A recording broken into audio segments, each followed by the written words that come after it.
It's nap time, which means it's question and answer time. I don't have specific times that I pump, but I do keep my schedule pretty consistent based on if I'm working that day or if I'm not working. My two consistent pump times are between 6 and 7:30, right when I wake up, a.m., and then between like 9 and 11 p.m., right before I go to bed.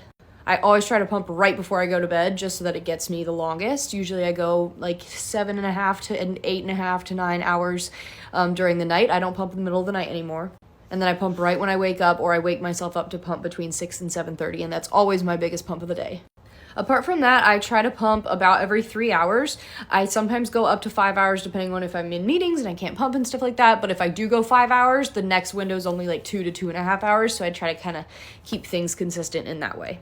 But on days I don't work, when I'm not restricted, I do pump every 3 hours during the day.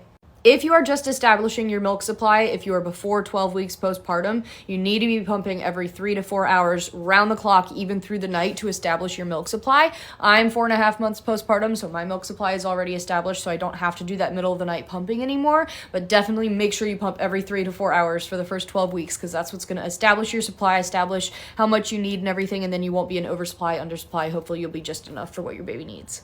Go to part 2 for the next question on here.